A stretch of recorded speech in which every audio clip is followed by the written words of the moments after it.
Here are three early bets for college football week 3. First up, I like Memphis to upset Florida State in Tallahassee. DJ Ungalele is just not the quarterback that Florida State needs right now, and that's pretty clear through the first two games, as Florida State has seen a huge fall from grace, losing as double-digit underdogs twice now. The problem with DJ right now is that he's not able to throw the ball downfield, and he's not very good versus pressure. So far, he's got under a 50% adjusted completion percentage on throws over 10 plus yards. And he's getting pressured 41% of his dropbacks, and he only has a 58.9 PFF passing grade on those dropbacks. You know, when he played at Oregon State last year, he was in a run-heavy offense, and he was able to be competent.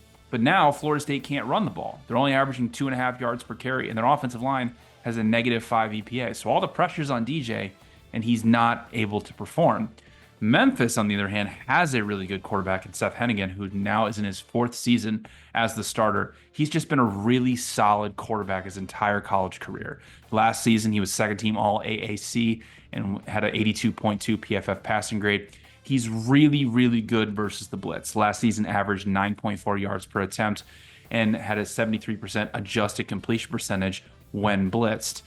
And so far, Florida State has not been able to stop the pass. They're 124th in terms of a PFF coverage grade and 111th in EPA per pass allowed. So I think Memphis is a little undervalued here. I don't think this is a bounce back spot here for Florida State, so I like the Tigers at +5.5. Next up, West Virginia is going to win the backyard brawl, and here's why.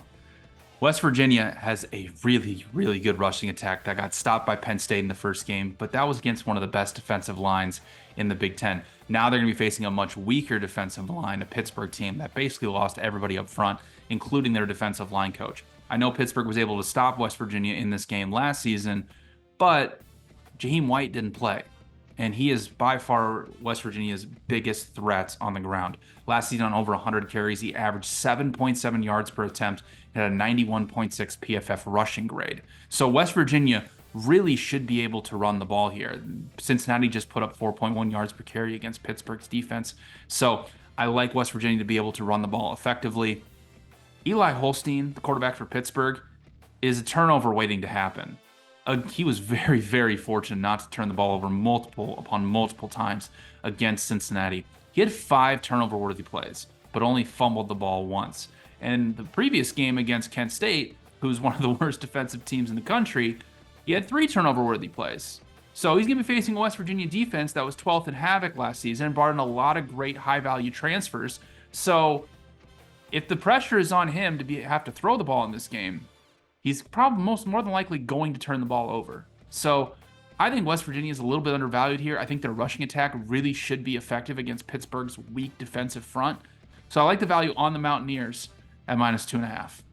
Next up, Washington is going to win the Apple Cup and cover, and here's why.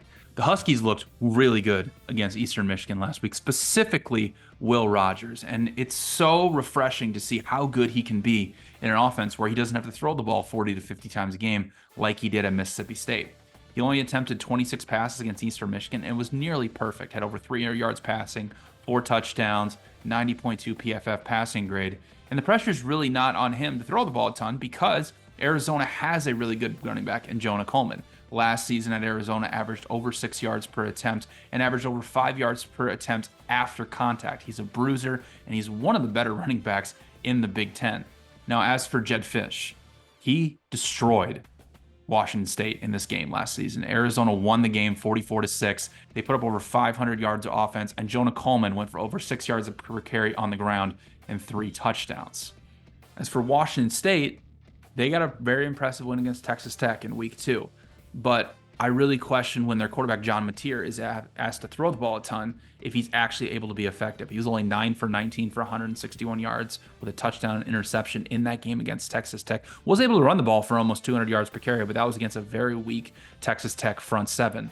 Washington brought in a lot of high-value transfers on their defensive line and should be able to stop the run here against Washington State. They just held Eastern Michigan to 2 yards per carry, and if they're able to hold them here to a low yards per carry average, they're going to put a lot of pressure on Mateer, and I'm not sure he's able to actually effectively torch this Washington defense. So I like the value on the Huskies to win and cover in the Apple Cup at -4.